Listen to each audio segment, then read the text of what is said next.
அண்ணன் நலமா? நலமா இருக்கேன். தம்பிகள் ரொம்ப நலமா இருக்காங்க. அவன் பைத்தியங்க. அவன் என் வாழ்வாதாரத்தை கெடுத்து என்ன நாசம் பண்ணதுல இந்த நாசமா போனவனும் ஒருத்தன். நீங்க எல்லாம் சேர்ந்து இந்த பயணத்தை, நாம் தமிழங்கிற பயணத்தை மீண்டும் துவக்கி ஒரு 15 ஆண்டுகள் ஓடி போச்சு. ஒரு 15 ஆண்டுகள் ஓடி போச்சு. திரும்பி பார்க்கும்போது என்ன உணர்வு மேலிடுது? மகிழ்ச்சியா இல்ல ஏமாற்றமா? நான் உடனே வளர்ந்து காய்ச்சி பயன் தர முருங்கை மரத்தை நடலை. நான் ஒரு பனை மரம் நடுறேன். இது பல தலைமுறை தாண்டி தான் பலன் தரும். ஆச்சரியக்குறி. நோட் பண்ணுங்கப்பா பின்றாம்பா. இப்போ நாங்கள் ஒரு கோட்பாட்டை ஏற்கிறோம். தற்காலிக தோல்விக்காக நிரந்தர வெற்றியை நம்ம இழந்துடக்கூடாது. என்னென்ன சொல்றோம் பாருங்க. கம்பி கட்டுற கதையெல்லாம் எடுத்து போடுறாங்க. 2011 இதே போல ஒரு பேட்டியில தந்தி டிவில கேட்கும் போது நீங்க சொல்லியிருந்தீங்க, ஒரு மேரத்தான் ஓட்டம், நான் வந்து 100 மீட்டர் ஓடல அப்படிங்கிற. எந்த வருஷத்துக்கு கம்பி இதெல்லாம்? ஜாலியா பேசிக்கிட்டே வந்தீங்க. எந்த வருஷத்துக்கு கம்பி? இந்த மேரத்தான்ல எவ்வளவு தூரம் கடந்திருக்கிறதா நினைக்கிறீங்க? நம்ம ஓடியாந்த ஓட்டத்துக்கு நேரம் மேட்டுப்பாளையம் வந்திருப்போம்லடா முட்டா பையல. நாம ஓடியாந்த இந்த மாரத்தான் ஓட்டத்துக்கு இந்நேரம் கோயம்புத்தூர் ஏர்போர்ட்டே தாண்டி இருப்போம்டா. ஆனா கூட இருக்கிறவங்க சோர்வாடையாம இருக்காங்களா? அதான் திரும்ப திரும்ப சொல்றேனே, எங்களுக்கு இருக்கிறது சோற்று பசி அல்ல சுதந்திர பசிங்கிற. நம்ம ஒண்ணு கேட்டா நம்மள அசர வைக்கிற மாதிரி ஒரு பதில் சொல்வாரு பாரு, அது நமக்கு இங்க புரியாது, வீட்டுக்கு போனா தான் புரியும். கூட வர பலருக்கு எம்எல்ஏ ஆகணும், எம்பி ஆகணும், குறைஞ்சபட்சம் கவுன்சிலர் ஆகணும் அப்படிங்கிற எண்ணம் இயல்பா. ஆகி என்ன ஆகணும்? என்னடா முட்டாத்தனமா பேசிக்கிட்டு இருக்க முட்டா பையல. ஆகி எம்எல்ஏ ஆயிட்டீங்க, பாராளுமன்ற உறுப்பினர் ஆயிட்டீங்க, சட்டமன்ற ஆகி என்ன செய்ய போறீங்க? அது முதல்ல சொல்ல வேண்டியதானே. போட நாம ஏன் இந்த கட்சி ஆரம்பிக்கிறோம்? நம்மளுடைய தேவை எதுக்காக தேவைப்படுது? நம்ம இந்த வேலையை செய்ய வேண்டிய தேவை ஏன் உருவாகுது? காசு காசு காசு காசு காசு காசு காசு காசு காசு. அதிகாரம் கிடைச்சாதானே செய்ய முடியும். அதிகாரம் எப்படிப்பட்டது? யாருக்கான அதிகாரம்? எந்த அதிகாரம்? 8வது அதிகாரத்தை ஏசு என்னடா சொல்லிருக்காரு? இவ்வளவு அதிகாரமா கேக்குறானே. தப்பா சொன்னா கொன்றுவானோ? பொதுவா சொல்லுவான். எது சொன்னாலும் அவர் நல்லதா தாங்க சொல்லியிருப்பாரு. இந்த முறை எப்படியும் கூட்டணி வச்சிடுவீங்கன்னு நிறைய பேர் கணக்கு போட்டாங்க. எல்லார்கிட்டையும் தனிப்பட்ட முறையிலே நான் சந்திச்சு என்னுடைய நிலைப்பாடு இது, நான் வரமாட்டேன்னு நான் அன்பாவே சொல்லி மறுத்துட்டேன். திடீர்னு ஒரு நாள் வாய்ப்பு கிடைச்சிருச்சுன்னா அப்படியே நொட்டிடுவாரு. அப்படியே யூரோப்ல போய் பெரிய தொழிலதிபர் ஆயிடுவாரு. நாங்கள் வந்து படிப்பறிவை விட பட்டறிவு மேலானது. எங்களுக்கு முன்னாடி வந்த முன்னத்தியர்களில் பெரிய வலிமையா வந்தது எங்க ஐயா தான், பாட்டாளி மக்கள் கட்சி. இதெல்லாம் நடக்காது தம்பி, நடக்காது கண்ணு, நீ உன்னை திருத்திக் கொள். இனி ஏமாற்றும் வேலை நடக்காது, காக்கா பிடிக்கிற வேலை நடக்காது. அப்புறம் ஐயா விஜயகாந்த் வந்தாங்க பெரிய எழுச்சி. விஜயகாந்தை முதலமைச்சராக ஒரு கூட்டணி ஓட்டு கிடைச்சிடறான். லூசு பயலுது. அந்த கூட்டணிக்குள்ள இருக்கிற நல்ல கண்ணுக்கு கால் கட்ட மயிர் அளவுக்கு பெறுவானடா விஜயகாந்த். காலு கட்ட மயிர் அளவு. என்ன ஏக்கற நீ எடுத்துக்கியா? மக்கள் கொடுத்தது எடுத்துட்டு போய் எனக்கு தேவையில்லை. எனக்குன்னு ஒரு ஏதோ ஒரு இடம் கொடுப்பீங்களா? அது இருக்குங்களா? அது கிடைச்சா எனக்கு போதும். என்னையா காசு காசு. இப்ப நாங்க ஒரு கட்சியை ஆரம்பிச்சோம். எதுக்காக ஆரம்பிச்சோம்? என்கிட்ட கேட்டா எனக்கு என்ன தெரியும்? நீ கேட்டா நான் சொல்லணுமா? திமுக அதிமுக கூடவே சேர்ந்து 10-20 சீட்டுகளை வாங்கிட்டு அவங்க கொடுக்குற பல கோடிகளை வாங்கிட்டு கட்டிய கட்டடத்திற்கு வெள்ளையடிக்க வந்த பிள்ளைகள் அல்ல. அந்த கட்டடத்தையே இடித்து விட்டு முற்று முழுதாக புதிய ஒரு கட்டடம் கட்ட வந்த புரட்சியாளர்கள்.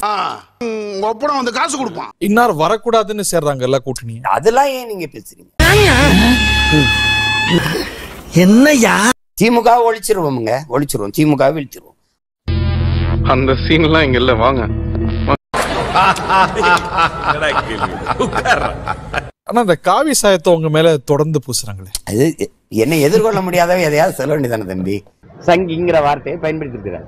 சங்கினா தமிழ்ல நண்பன் பொருள் வருது. உங்களுக்கு என்னைய பேசணும் அதானே, அதுக்கு பேசுறீங்க. பாஜக தொடர்ந்து உங்களை விரும்ப காரணம் என்ன? அது ஒண்ணு இல்ல மாஸ்டர், நீங்க நம்பர் 1 டுபாக்கூ, அவன் நம்பர் 2 டுபாக்கூ. நான் நம்பர் 1. ஜெயலலிதா வந்து தம்பியை மட்டும் அழைச்சிட்டு வாங்க, தம்பி கூட வரட்டும், கூட்டணியில் இருக்கட்டும்னு கூப்பிட்டதெல்லாம் 2016. அப்ப எனக்கு அவங்க கூட்டணியை மறுதளிச்ச தேர்தல்ல யாரையுமே கூட வச்சுக்கலாம். அவங்க இல்ல, அவங்க என்னை அழைச்ச ஆள் வச்சு பேசினாங்க. ஏய் வாயை முன் ஏந்து போட, ஏதா அசிங்கமா பேச போற.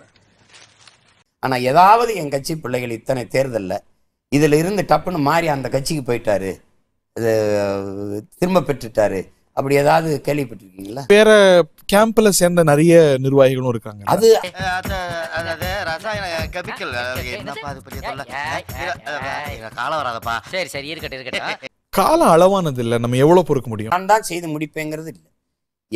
எங்களுக்கும் பின்னாடி வருகிற தலைமுறை எங்கள் தத்துவத்தை தலைமையேற்று நின்று அது வென்று முடிக்கும்னு நம்புறவன் வந்தோம் அவனா ஆக சிறந்த தலைவனா. நீ சொன்ன வாக்கியத்தை தஞ்சாவூர் கோயில் கல்வெட்டுல வெட்டி வச்சிட்டு பக்கத்திலேயே நீ உட்கார்ந்துக்க. உனக்கு பின்னால வர்ற சந்ததிகள் அதை பார்த்து படிச்சு தெளிவா நடந்துக்குவாங்க. எத்தனை ஆயிரம் பேர் இணைகிறாங்க ஒரு நாள்ல உறுப்பினர் சேர்க்கையில 20,000 பேர் இணைகிறாங்க. அப்பா கொஞ்சம் அசந்தா அள்ளி விட்டு தள்ளுறாங்கப்பா. கட்சியில் நான், கட்சிக்காக நான். உங்களால் நான், உங்களுக்காகவே நான். கட்சியில் நான், கட்சிக்காக நான். நம்ம கொடுத்த பப்ளிக் தானா ஷிஃப்ட் ஆக்கிட்டாங்களே, ஷிஃப்ட் ஆக்கிட்டாங்களே. கட்சியை வளர்க்கத்தான் எனக்கு ஆள் தேவைப்படுது, கட்சியை பிளக்க ஆள் தேவைப்படுது. யார் வெளியேற்றம் உங்களுக்கு ரொம்ப காயத்தை கொடுத்து? யாருடைய வெளியேற்றமும் எனக்கு வருத்தத்தை தராது, எனக்கு தராது. ஏன்டா கண்ணு கலங்குது? சரி சரி. நீங்க எதிர்கொண்ட பெரிய விமர்சனம், ஒரு புயலா வீசிச்சு ஜனவரி மாசம்லாம், நீங்க பிரபாகரனை சந்திக்கவே இல்லை. இது உனக்கும் தெரிஞ்சு போச்சா? நீங்க ஆமக்கறிங்கிறியே, ஆமக்கறின்னு கேள்வி பண்ற, அது என்னன்னு கேள்வி பண்ண? உனக்கு ஒன்னு தெரிஞ்சுக்கிட்டே பேசுற. கறி சாப்பிட்டீங்களான்னு, சாப்பிட்டேன் அனுப்புனேன், சாப்பிட்டீங்களான்னு கேட்பாரு. நம்ம சாப்பிட்டேன், எப்படி இருந்தது? ரொம்ப நல்லா இருந்ததுன்னு. அப்ப அங்க போய் சொல்லுங்க பாரு. பிரபாகரன் கூட உட்காந்துக்கிறானா, மான் கறி சாப்பிட்றியா, முயல் கறி சாப்பிட்றியான்னு ஒரு கேட்டுக்கிறானா. இது எந்த ஊரா? இது தமிழ்நாடுடா. இது வேற எங்கன்னா போய் இந்த போய் சொல்லலாம்ல. AK-74 ஒரு துப்பாக்கி வருது.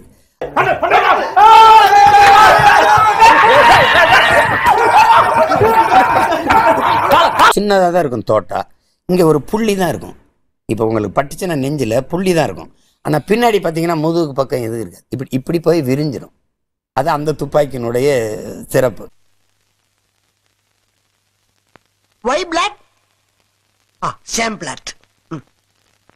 அப்ப நான் கேட்கிறேன், அண்ணா சொல்லுங்க, இப்ப இந்தியாவில AK-74 இந்தியாவில இருக்குதா அப்படின்னு கேட்டேன். இது இல்ல அப்படின்றாப்ல. அப்ப இந்தியாவில AK-74 சுட்டவரால் நான் தான் இருக்கேனா? தம்பி, ஒரு மனுஷன் போய் பேசலாம், ஆனா ஏக்கர் கணக்கில் எல்லாம் பேசக்கூடாது. அது எப்படா நெஞ்சில கொஞ்சம் கூட ஈரம் இல்லாம இவ்வளவு பெரிய பொய்ய சொல்ற? பெரியார் விவகாரம் கொஞ்சம் ஜாஸ்தியா போயிட்டீங்களோ? இல்ல, இது நான் குறைவு தானே, ஆரம்பிச்சு தானே இருக்கேன். அவரையே போற்றி பேசியவர் சீமான். அது வேற வாயி, இது நார வாயி. ஐயா கருணாநிதி அவர்களை விடவா நான் ஈவே ராமசாமி இங்க ஐயாவை எதிர்த்து பேசிட்டேன். நீங்க எதிர்த்து பேசினதை பாஜக ரொம்ப கொண்டாடிச்சு. பாஜக கொண்டாடல, அது ஒண்ணு. நாங்கெல்லாம் அப்பவே அந்த மாதிரி, இப்ப சொல்ல வேணாம். போங்கடா போங்கடா, பிள்ளையோட்டிலே படிக்க வைங்கடா. அது பேசப்பட்ட ஈரோடு உங்களுக்கு பலன் தரல, மக்கள் தீர்ப்பு வேற மாதிரி இருந்துச்சு. 10,000 ஓட்டுல இருந்து 20,000 ஓட்டுக்கு போயிருக்கேன்ல. நிறைய பேர் நிக்கலங்கிற பார்வை. இவன் வேற என்னை ரொம்ப டார்ச்சர் பண்றான்டா. பெரியார் தாலி ஒரு அடிமை சங்கிலி அறுத்தறிய சொன்னார் அப்படின்னு பேசிட்டு ஓட்டுக்கணுங்களே. கடவுள் இல்லை, கடவுள் இல்லை, கடவுளை கற்பித்தவன் முட்டாள் அப்படிலாம் பெரியார் சொல்லிருக்காரு. அப்படி கேட்டு பாருங்களேன். அது மட்டுமே பெரியார். ஏன் சார் என்ன இப்படி செய்யறீங்க சார்? ப்ளீஸ். நான் செய்யலடா. 500 ரூபா ஒரு ஓட்டு கொடுக்குற, 5 ஓட்டு இருக்கு. இப்ப 2100, 10 ஓட்டு இருக்கு, 5000. உனக்கு கொஞ்சம் கொடுத்துருந்தா பேசாம இருந்திருப்பேன். விஜய் வருகை உங்களுக்கு சவால்னு நிறைய பேர் பாக்குறாங்க. உங்க வாக்காளர்கள் அந்த பக்கம் யோசிக்கலாம், திரும்பலாம். அத வேற ஞாபகப்படுத்திட்டீங்க. நெஞ்சமெல்லாம் பொண்ணா இருக்கு தம்பி, மறக்க முடியல. விஜயம் தமிழ் தேசியம் பேசுறாரு, இனப்படுகொலைனால பிரதான கட்சிகள் பேசல, அவர் பேசுறாரு. அது நோ கமெண்ட்ஸ், சிம்பிள் வேர். ஏதோ சேதுக்கிட்டு வச்சிட்டு இருக்கேன். பெரிய தேர்தல நின்றுருக்கேன். 2 பாராளுமன்றம், 2 சட்டமன்றம். நாங்க தோத்துருக்கோம்னு நீங்க சொல்லி தோத்துட்டோம். எங்களை யாரும் கட்டி வச்சு அடிக்கலையே.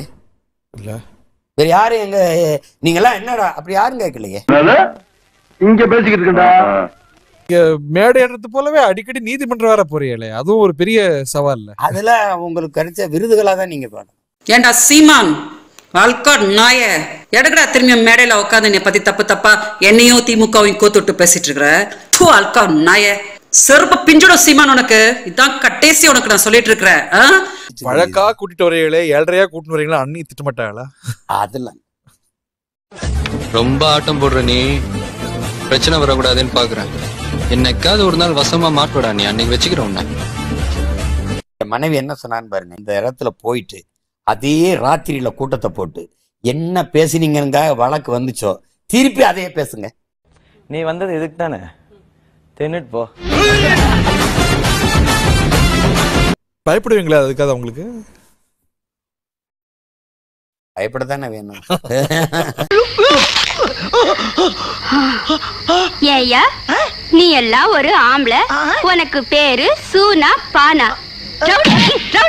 தம்பி சிலம்பரசன் ரொம்ப சிறப்பா செய்யறாப்லான இடையில அவன் மேல எனக்கு ரொம்ப அன்பும் எதிர்பார்ப்பும் அக்கறையும் உண்டு, கொஞ்சம் விட்டுட்டான். ஆனா தம்பி தனுசு நல்லா அதை ஒரு ஈடுபாட்டோட செய்யறதா. இதெல்லாம் என்கிட்ட பண்ணக்கூடாது, வேற யாருக்கிட்டயாவது தான்.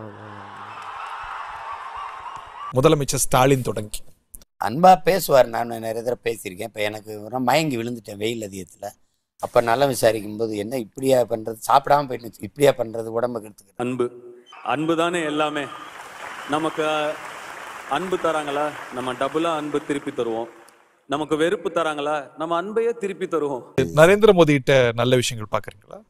அவர் உழைப்பு தான்.